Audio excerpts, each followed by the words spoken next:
Salam harmonis dari saya, Nyai Sekar Kenongo. Pada video kali ini, saya akan menjelaskan lagi mengenai nafkah yang menjadi tanggung jawab suami. Di antaranya ada nafkah keluarga, nafkah istri, dan juga nafkah batin. Tapi saya tidak akan menjelaskan kembali mengenai pengertiannya atau seperti apa ketiga nafkah tersebut, karena sudah pernah saya jelaskan pada kedua video saya sebelumnya. Anda bisa melihatnya di sini ya.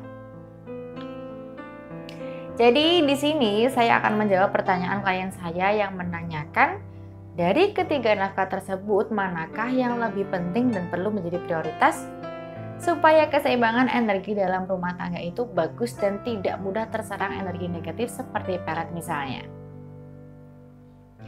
Sebenarnya di video sebelumnya sudah sedikit saya jawab ya, bahwa nafkah itu harus seimbang, tidak bisa diberatkan salah satu sisi saja.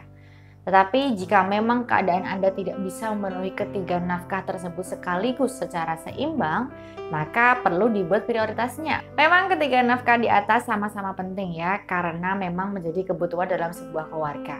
Tetapi memang perlu dibagi mana yang menjadi kebutuhan pokok atau dasarnya, dan mana yang menjadi kebutuhan sekundernya atau kebutuhan yang bisa ditunda terlebih dahulu. Untuk nafkah yang perlu Anda utamakan adalah nafkah keluarga, berupa pangan dan juga sadang dan juga nafkah batin bagi istri Anda. Mengapa? Karena jelas makanan dan juga pakaian adalah kebutuhan sehari-hari. Sedangkan nafkah batin pun sama, karena nafkah batin yang menentukan suasana rumah di setiap harinya. Ada yang mengatakan bahwa suasana rumah itu tergantung dari suasana hati si istri. Dan itu terbukti nyata dari pengalaman orang-orang di sekitar saya dan juga klien-klien saya. Bayangkan saja jika setiap hari istri Anda hanya marah-marah saja.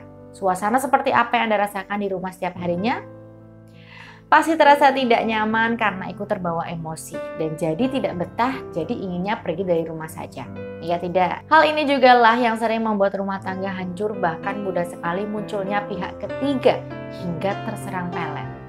Berbeda lagi jika Anda memperhatikan batin istri Anda, maka istri Anda pun akan merasa bahagia, hatinya pun tenang, sehingga suasana rumah menjadi nyaman. Nah, itulah alasannya mengapa Anda juga perlu memprioritaskan nafkah batin bagi istri Anda. Kemudian nafkah yang bisa Anda tunda dulu adalah nafkah istri atau nafkah untuk kebutuhan pribadi istri Anda.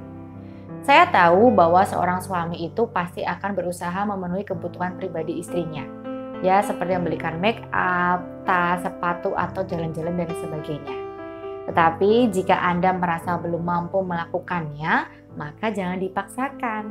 Silakan Anda katakan pada istri Anda bahwa mungkin Anda belum mampu memenuhinya, supaya istri Anda pun lebih mengerti kondisi Anda.